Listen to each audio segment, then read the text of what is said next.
maraming salamat po sa aming mahal na first lady. Nakarating sa Las Piñas yung kanyang maraming salamat ng Pangulong Bongbong Marcos. Napakalaking tulong para sa taga Las Piñas. Oh, di ba? Nakakatuwa, no? At Inilapit na sa amin. overall, free medical service check-up. Love for all. Love Inilapit for sa mga tao. Yun, no? At first time nyo makikita si First Lady. Opo. Oy. Excited kami lahat. Sa inyo po, ma'am, no? Tangaga ninyo nagising.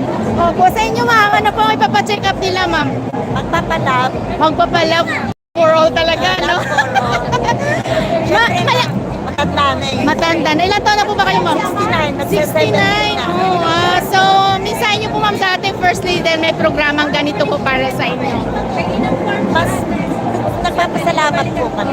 Siyempre malaking tulong yan para sa tulad namin. Can afford yung mga Consultation. Opo. Kasi ang mahal ng konsulta. Sabi nga po doon, 1.5 daw per consult ng iba. So dito nakakatuwa at overall, libre. Mayroon silang pamimigay din ng mga eyewear, no? Pag nagpa-check up po kayo doon sa optical. No, package na po yun lahat. So, gano'n. No? Anong oras po kayo nagising, ma'am?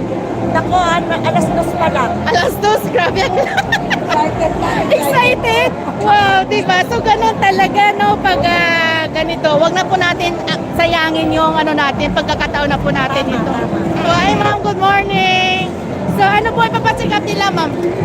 Po ano kasi may hika po ako. Ano po? May asthma po ako. May asthma. So, nakakatawa, may libreng gamot na din sila na ipamimigay. Yes po, ma'am, mayroon po doon. So, after nyo po ng yung may mga step 1, step 2 yun. So, pagkatapos, pila na rin po kayo sa mga ipamimigay na free. At nakita nyo po yan, yung mga yan. Yan.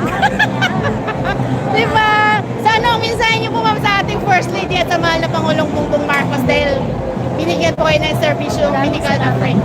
Maraming salamat po sa dito sa Naka-live tayo, mama, sa YouTube. Nakadal kayo? Yes po. Oo, kaya kaway-kaway po tayo dyan. Di ba? Shout out sa mga taga Las Piñas. Oh. Napakaswerte niyo, ano po, kahit na maaga po kayo nagising, may handog na free para po sa inyong lahat. Di ba? So, ganun talaga.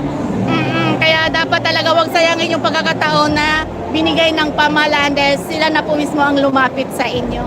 Hi sir, good morning. Ay, ano po sila dito sir sa Las Piñas?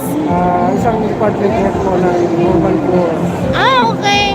Opo. So sir, okay lang ba? May interview kita? Opo, ma'am. Ano message niyo po sir kay First Lady dahil yun nga, meron siyang ganitong free medical service sa taga Las Piñas po.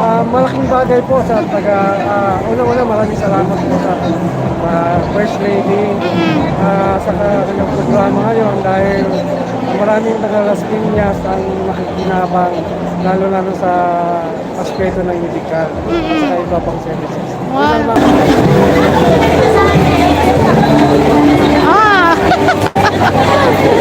Tapos na ba? Ay, hindi umakit si First Lady sa bus, ano? Kung may mga x-ray. Okay, please send down po for